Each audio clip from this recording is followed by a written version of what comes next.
What's going on, everybody, and welcome to another video on the Trawick Garage YouTube channel. So you're probably wondering, Parker, aren't you wearing the same clothes you wore in your last couple of videos? Yes, I am. I'm actually going on vacation, so I'm filming several of these shorter videos. I'm just going ahead and filming some videos now, some little short ones, so I can put out because I won't have any content to film while I'm gone. So today I want to talk about a car that I haven't really showcased much on the channel, and that's this. This is my 2012 Camaro. And this was actually my first car. So I've talked about it on the channel a little bit before. Again, as I did mention, full transparency, my parents did buy me this car when I was 15, right before I turned 16. So very thankful, very blessed for that. But I do want to be open and transparent that this car was bought for me by my parents. But yeah, I really did enjoy this car. I drove it every day for 8 years. It was my daily driver for 8 years. I drove this car all throughout high school. I took it to college, drove back and forth. I only went to school 45 minutes away from where I lived, but I was constantly driving back and forth from home. When I had that part-time media job, I was driving back and forth, 3 or 4 times a week, so I did put quite the bit of miles on this car, and you will be able to see it on the condition. I'm going to walk around in just a second and show you kind of what shape this car is in. It's not really in good shape, and then kind of the plans that I want to do with it in the future. So you can see it's got a lot of little dings and dents everywhere. It's a good 10-footer car. Obviously it's very dirty right now because it hasn't been driven a lot. But like you can see here, like both of my front bumper clips are pulled off. I do have a little bit of a dent right there. You can probably see it on camera. That was where a deer ran into me. I did not run into the deer ran into me. Missing a little wheel cap there. Got a little bit of damage where I got just slightly too close to a pole one time. And same thing over here. So overall, the car is not in the best shape right now, but that's what daily driving this car every day for 8 years gets you. I didn't really abuse this car. I didn't beat it up, but after 70,000 miles and daily driving it, sometimes 100 miles a day for 8 years, it starts to show a little wear and tear. So I went back and forth for the longest time of like, what do I want to do with this car? Do I want to sell it? Do I want to trade it in and put some of that money towards a new car? And at the end of the day, I just couldn't make myself do it. I'm sure if any of you guys are car guys, you know how it is.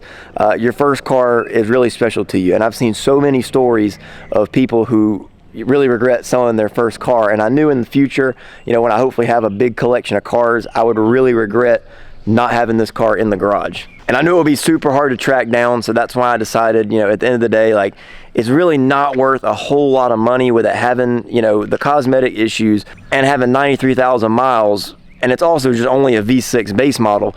I just knew that it wasn't really going to be worth it for me to sell it. I'd rather just keep it for that money and then eventually fix it up and have it in the long run. And again, I know you car guys will understand that. I have to kind of explain to everybody, they're like, why didn't you just trade it in? Why didn't you sell it?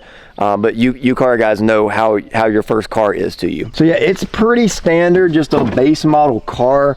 Got the cloth seats. It's super dirty in here, but I mean, it has been a really good car. And really all I've done to it was, I added some wheels, I added a cold air intake in the front, and I did mufflers on the back. And then I also did these little side LED lights here. Tinted the tail lights, blacked out the logos, did all that. So I just did kind of some simple modifications. Again, nothing too crazy because, like I said, it is only a V6 Camaro, so there's really not a whole lot to do. Also, for those of you that have been on the car YouTube scene for a while, you probably know what that logo is. So shout out to Salamandrin, big fan of his for a really long time. I've been rocking the logos still to this day on my car, but I'm sure somebody out there will know what that is. So I'm gonna pop the hood.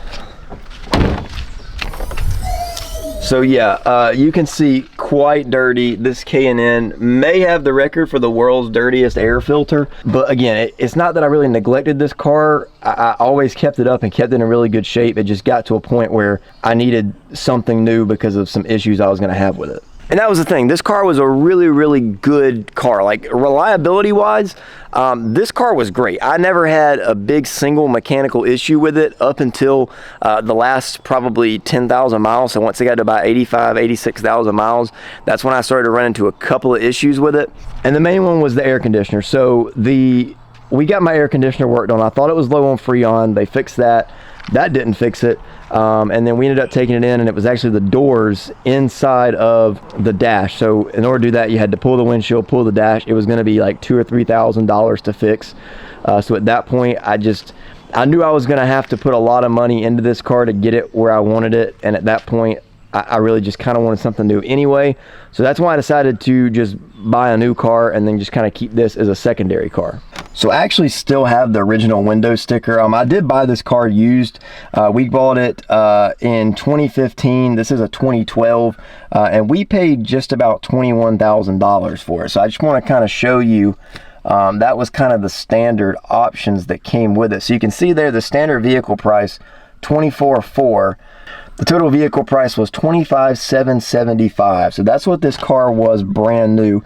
Again, I bought it with like 20,000 miles on it, 3 years old, and paid $21,000, including having it delivered about 4 hours away from me. All right, so the next question is, what's the future for this vehicle? Obviously, I'm going to keep it. What am I going to do with it? So we actually had this crazy idea. We had talked about, Ashton wants me to lift it, put it on mud tires, and turn it into like an all-terrain Camaro, which would be pretty cool. That would definitely be a very interesting build to do. But I don't really want to ruin this car. And I say that, ruin it. I know to some people like that would be cool, it would be different, but I feel like if I did that much work to it, I would never get it back to this. And this is kind of long-term how I want to have it when I have it in my collection. But there are definitely a couple of upgrades I want to do with it. So I definitely think that I do want to do the ZL1 front bumper. You guys can see, like I said, the bumper clips are broke, so I'm going to have to get a new bumper. I think I do want to do the ZL1 style front bumper on the car. And also get rid of these headlights. These are just the regular halogen headlights, and they are really bad, to say the least. Like they're not very bright. I hate the yellow color, but we're gonna swap those out. Either probably for the halo lights, the ones that came on the Camaro, or maybe do like the 6th gen style where it comes down to there. Maybe one of the two, but I haven't really decided yet. And then obviously I want to get some new wheels and tires. These are just 18-inch wheels. I don't really like them. They don't really look that great on the car. They look kind of undersized, so I'd probably like to get a 20-inch wheel, maybe lower it a little bit, get that fitment better. And then coming around to the back, I think eventually what I want to do is get the 4 exhaust pipes. I really like the quad tail pipes instead of the single. I just think it looks a lot better. And then of course I'll have to get a new rear diffuser anyway, because of this little spot right here. So I'll probably do that in the long run also. And then just overall just kind of fix some of the body issues on it. Just get this car back in really good shape, fix up the AC, get everything running, get everything in tip-top condition so that this car is in really good shape, almost original, and I can keep it in my collection for a really long time. All right, so with that being said, I think that's going to do it for this video. I just kind of wanted to briefly just show this car. I've kind of briefly talked about it on the channel, but just kind of show you about this car, kind of tell you the story behind it, and also what I plan to do in the future. I think it'll be kind of a cool build to kind of, modify this car a little bit and get it back to being in really good shape. But, again, that's not really a priority right now. I first want to get the Corvette. I first want to get the blue Corvette done, and I really want to get the Blazer restored because that car is in good shape for its age right now. And I know the more that it sits out in the weather, it's going to get bad. It's going to get rust. So I want to get that fixed and surprise my great aunt with it. So I really want to get that fixed, get that up and running. And I'm going to do a video really soon kind of explaining the story behind that car, and you guys will understand a little bit more of and why I'm so eager to get that car done and fixed up. So this is a little bit low on the priority list right now, but we will get to it eventually. Like I said, I would like to do some modifications to the new Corvette also, because again, that is kind of the new car. It's new, it's exciting, and I know that I'm going to keep this car long term, but I'm not really going to do a whole lot with it. But I will be keeping it long term, so I do want to eventually get it back to where I want it to be, if that makes sense. So if you like this video, if you found it entertaining, leave a like, subscribe. It'll help us grow the channel, get us to where we want to go, kind of be able to fund all these crazy projects and ideas that I have. And leave some comments, leave some suggestions. What do you want to see, whether it be this car, the Corvette, any of the other cars on the channel? Let me know what you want to see. And I hope that you come back and, maybe watch the build on this car, watch the build on some of the other ones. And, like I said, I'll take some of your suggestions and maybe we'll do them. So again, with that being said, that's going to do it for this one. I hope you enjoyed, and we will see you on the next one.